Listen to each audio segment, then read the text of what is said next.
Hey there, plant lovers. It's Megan here, your friendly neighborhood plant nerd with a collection of plants that's 240 plus strong. Today we are diving into a world of vibrant reds and lush greens. We will cover everything from care tips to fun facts that'll make you the star of your next plant-themed trivia night. Those exist, right? We'll dive into their native origins, scientific names. Don't worry, I'll try to help you pronounce them, but no promises. And the nitty-gritty details about light, humidity, and watering needs. And as always, I will link to my sources so that you can double check my work and ensure that you are getting the most factual information possible. Shout out to Goddess Rose for asking me to cover this topic. It was definitely a fun one to cover, and I'm excited to say that my citation list is crazy long because I got so into covering this. Now, if you've never been here before, well, I'm Megan, and I have been obsessed with plants since college when I first launched a skincare line that utilized herbal extracts, essential oils, and even dried plants. As one of the top plant and gardening writers at House Digest, I've had my hands in more soil and my eyes on more leaves and academic citations and studies about plants than I can count. But more importantly, I am just like you, a plant lover who gets way too excited about a new leaf unfurling or finding the perfect pot for my latest green or red baby. Before we dive in, I want to mention that I avoided slightly pinker plants like the Tricolor Stramonth and the Red Flash Caladium. They're cool, but it had to stop somewhere. So are you ready? Sorry, don't judge me on that. Let's start with the crown jewel of our collection. Although mine doesn't exactly look as red as it could, we have the Azlanii Alocasia, also known as the red mambo. It was only described in 2016. It is native to Brunei, where it has only been found at a single site in a nature reserve. Its max size is pretty small, about 20 inches, so it is a compact alocasia. In terms of requirements, bright, filtered, or indirect light. It does need high humidity like its other alocasias, about 60 to 80%, and likes temperatures above 64 degrees Fahrenheit. Water it freely during the growing season, but reduce watering to a minimum during winter unless you do like me with the semi-hydroponic setup. Soil, it really does well in peat-free compost with added perlite just to make sure that its roots get enough oxygen.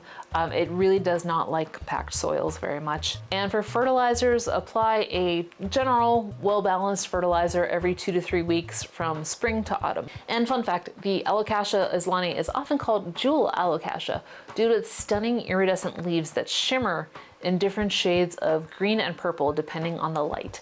And my Alocasia Azlanii's leaves are kind of reddish, kind of purplish, kind of greenish. Now let's move away from alocasias, I think, and move to Syngoniums. This is the red spot tricolor Syngonium, and it is a cultivated variety of the Syngonium podophyllum species, which is the same that the neon pink robusta comes from. Podophyllums are native to Central and South America. I could not find a completely credible source on how big these can get, but Syngoniums usually get about 2 to 3 feet high as a houseplant. In terms of care requirements, bright indirect light is ideal. Avoid direct sunlight, which can scorch its leaves. For water, water it thoroughly when the top inch of soil it feels dry, and allow the soil to dry out between waterings to prevent root rot. I can't believe I said that right on the first try. Cut back on the watering in winter too, because it will start to have a dormancy period. Humidity, it prefers high humidity levels around 60 to 70, maybe 80%. You can mist the plant regularly or use a humidifier, but I like to just group plants together. That raises their collective humidity. Temperature-wise, it thrives in warm temperatures between 65 to 85 degrees Fahrenheit. Avoid cold drafts. And for soil, well-draining soil mix is essential. A mix of peat moss, perlite, and orchid bark work really well. Fertilizer, fertilize that monthly during the growing season with a balanced liquid fertilizer diluted to half strength. And a fun fact about the Syngonium is that it is one of the rarer Syngoniums that has multicolored leaves. There are, of course, like the neon pink robustas, the pink perfections, and things like that, that have also the T24. Is that red too? So the T24 is not a red, but it is a variegated one. Red spot tricolor is one of the rarer variegated that has 3 colors. And as you can see, its variegation is different for its three-leafed leaves. Three-petaled leaf, whatever. I think it's really neat. It's one of my favorites, actually. Next is the blood leaf, which you may remember from my goth houseplants. This little charmer hails from South America and is a total showstopper. In the wild, they can grow up to 5 feet, but as houseplants, they usually stay pretty small, around 1 to 2 feet. These guys are pretty easygoing. They love bright indirect light, but can tolerate some direct sun. They're not too picky about humidity, but they do like to stay moist. This one is in a semi-hydroponic setup that is right now just pumice stone. If you keep it in soil, water when the top of the soil feels dry, and fertilize it every other week during its growing season. Here's a fun little tidbit.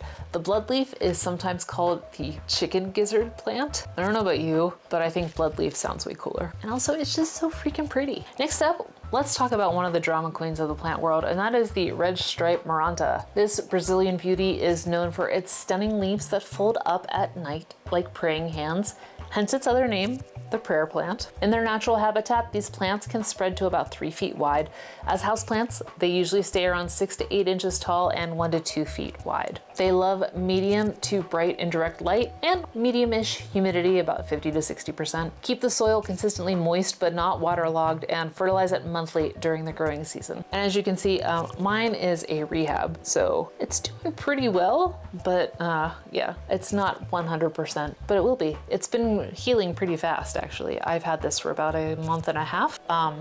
Yeah, I'm really happy with its progress. A little fun fact for you, the red stripe Maranta is part of the Marantaceae family, which is known for its ability to produce a rustling sound as the leaves move throughout the day. It's like having your own little plant orchestra. Next, let's talk about love, plant lovers. The red Anthurium is often called the flamingo flower or the painter's palette, but I like to use one of its other nicknames, the Valentine's plant, because of its heart-shaped flowers. Native to Colombia and Ecuador, these plants can grow up to 3 feet tall in the wild, but as houseplants, they'll usually stay around 1 to 2 feet tall. They love medium indirect light and high humidity, around 60 to 80%. Anthurium leaves will lose their shiny texture and may die if humidity drops below 50% for more than a few days. So this is not a plant for someone who lives in a pretty dry spot. Keep the soil consistently moist but not waterlogged, and fertilize it every month and a half during its growing season. And fun fact, Anthurium flowers can last nearly 2 months,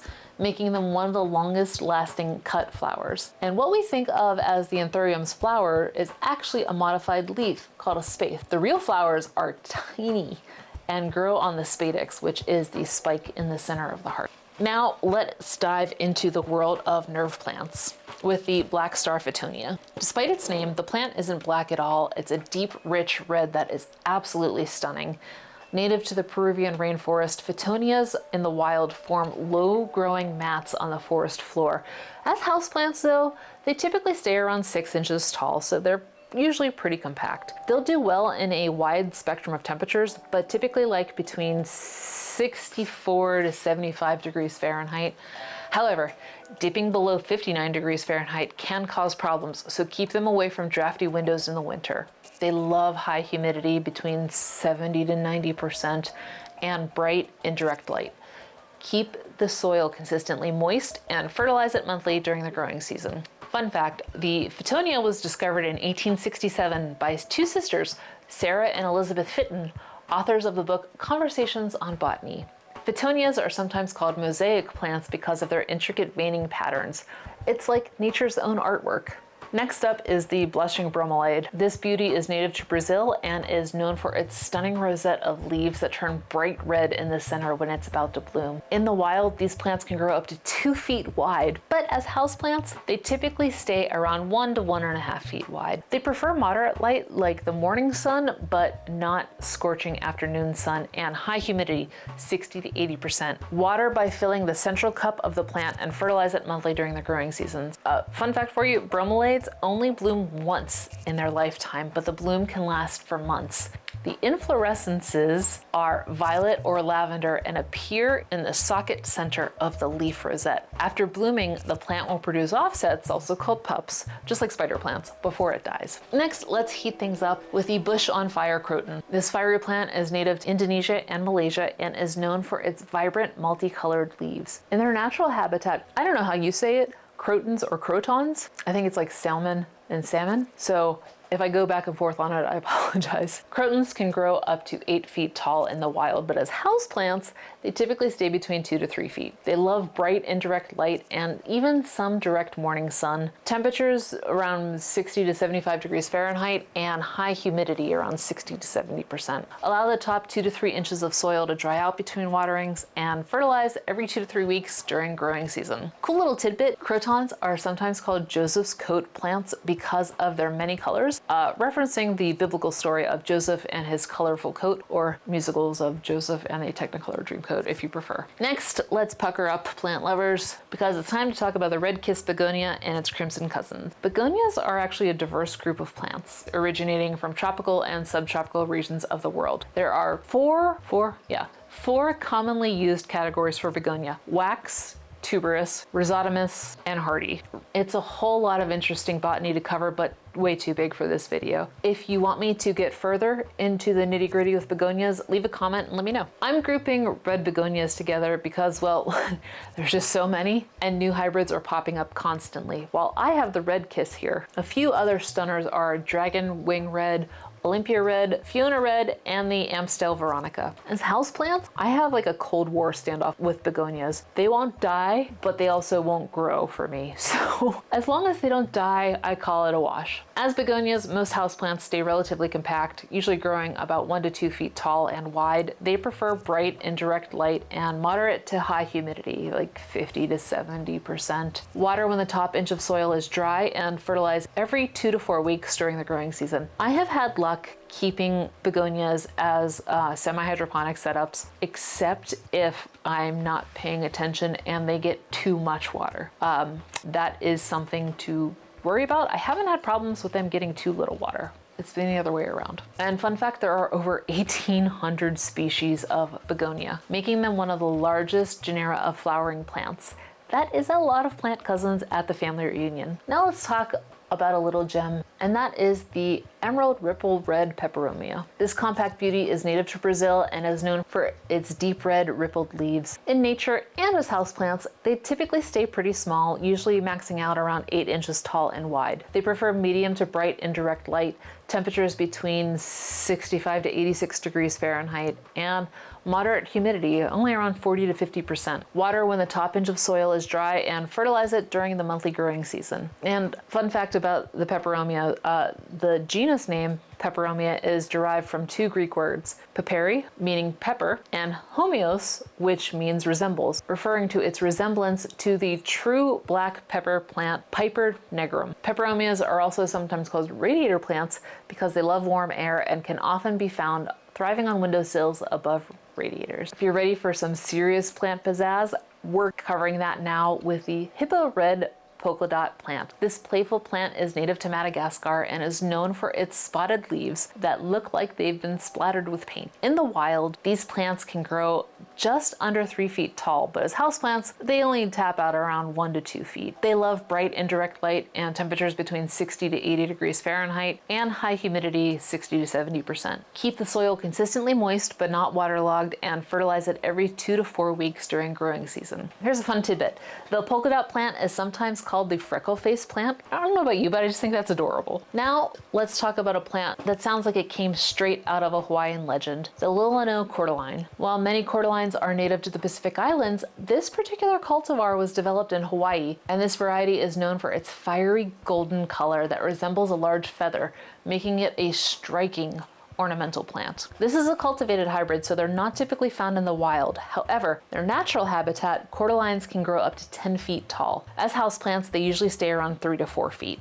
They love bright indirect light, but can tolerate low light conditions down to as low as 75-foot candles. You're just not going to get as stunning of a coloration. While they are grown as houseplants, the University of Hawaii points out that they seem to do better outdoors with sunlight rather than artificial light. They need temperatures between 65 to 85 degrees Fahrenheit and moderate humidity, only around 40 to 60%. Keep their soil moist because cordylines love water, and don't let it get too far on either side, wet or dry. Fertilize it every 2-3 weeks during its growing season. Here's a cool tidbit. Cordylines are part of the asparagus family, and though they aren't native to Hawaii, have significant Hawaiian folklore behind them. One cool little legend is if you're worried there might be sharks or supernatural creatures, aka Cthulhu, in the waters you plan to swim in, pop a cordyline leaf in there first. If the leaf floats, it's clear waters ahead, but if it sinks, stay out because you're not going to be swimming alone. Now let's take a little detour into the world of succulents with the red moon cactus. This quirky little plant is actually two cacti grafted together, a colorful top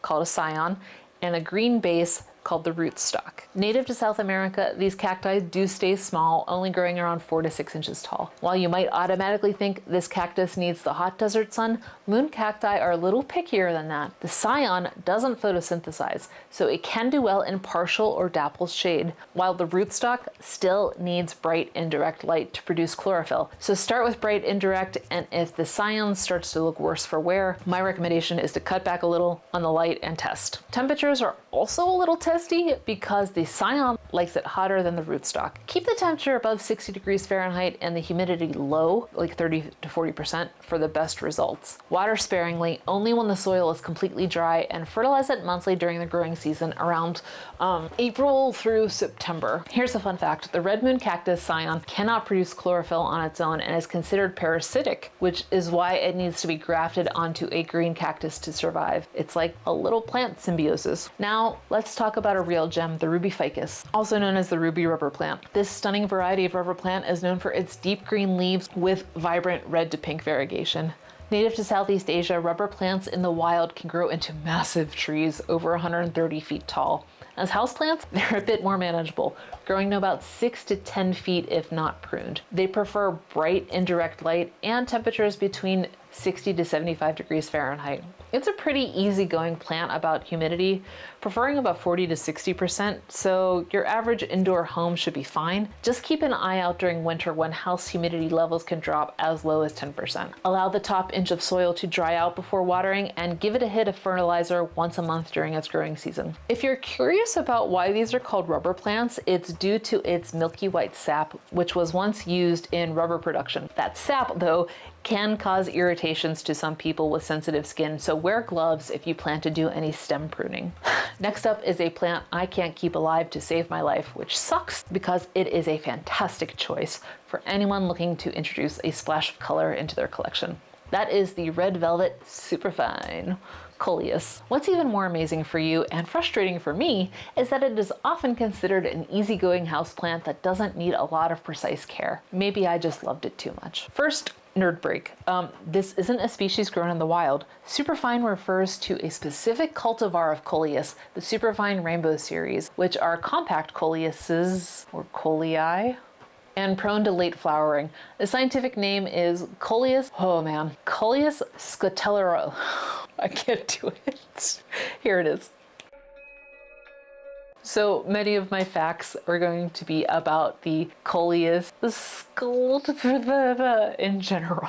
Native to Asia and northern Australia, this Coleus typically taps out around 3 feet tall and wide when outdoors. Inside though, it typically stays more compact, only getting about 12 to 14 inches tall. Coleus like bright indirect light, but can handle partial sun or lower light. They just won't be as vibrant and can get leggy. Keep its temperatures between 60 to 75 degrees Fahrenheit and humidity between 50 to 70%. Coleus like consistently moist soil, but do not let it get waterlogged. They're not super fussy about fertilizers, but can do well with a weekly infusion during the spring. And fun fact, Coleus are known for their vibrant foliage colors rather than their flowers. In fact, many gardeners pinch off the flower buds to encourage more leaf growth and maintain the plant's compact shape. Next up, let's talk about the Fire Mystic Red Earth Star. This is a bromeliad, but is unique in its family because it's terrestrial, meaning it grows in the ground, instead of epiphytic, which just means grows on another plant. like air plants do. Native to Brazil, these plants can get up to 3 feet wide, but are more typically found in compactor houseplant size, usually maxing out around 12 inches in the best of conditions. These beauties might look like they're fussy, but they're pretty chill once you know what they like. This bromeliad prefers bright, indirect light. Think of the kind of light you get from a window that's filtered with a sheer curtain. Too much direct sunlight might scorch those lovely leaves. Coming from Brazil, they're used to a warm environment, so aim for a temperature range between 65 to 80 degrees Fahrenheit. They are not fans of the cold, so anything below 55 degrees might have them shivering, figuratively. These plants love some humidity. Aim for around 50 to 60%. That is perfect. If your home is on the dried side, pop them in a terrarium like I did. These guys love their soil to be consistently moist but never soggy. Rainwater or distilled water is preferred as they can be a bit sensitive to tap water's chemicals. The Fire Mystic Red Earth Star is not a heavy feeder. A diluted, balanced liquid fertilizer applied every month during the growing season, spring and summer, should be plenty. Just be careful not to overdo it. This is a less is more situation with this plant. Fun fact, its genus name Cryptanthus means hidden flower, while its species name Varieties means twice striped. Next up, how could I not include this plant in a roundup of red plants? The poinsettia. The quintessential plant that just screams, it is the holiday season. Native to Mexico, poinsettias grow in shady, moist forests of the Pacific coast at moderate altitudes. In their natural habitat, they can reach up to 15 feet tall. However, as houseplants, you probably know them as around 2 to 3 feet high. Poinsettias love bright, indirect light. Too much direct sunlight might bleach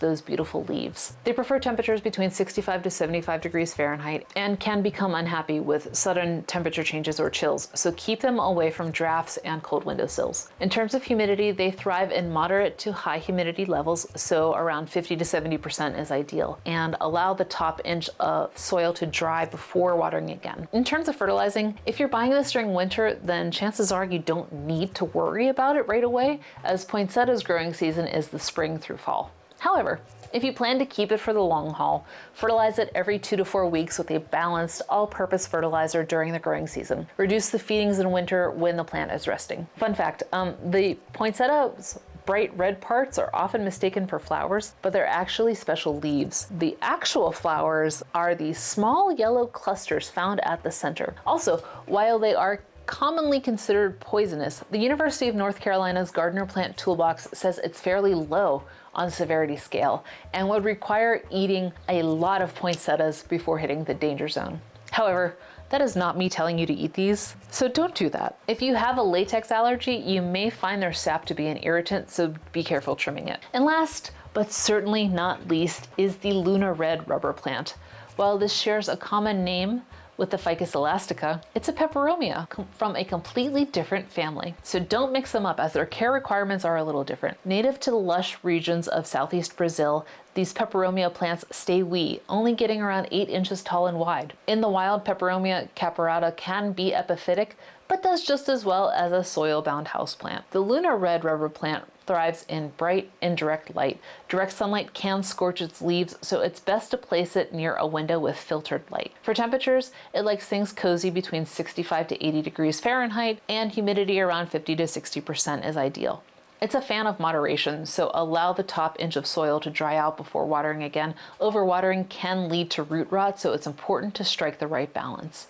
During the growing season, which is spring and summer generally, feed it with a well-balanced liquid fertilizer every month, and cut back on fertilizing during the fall and winter season when the growth slows down. Fun fact, the species name caparata means wrinkled in Latin and is a nod to the wavy texture of its leaves.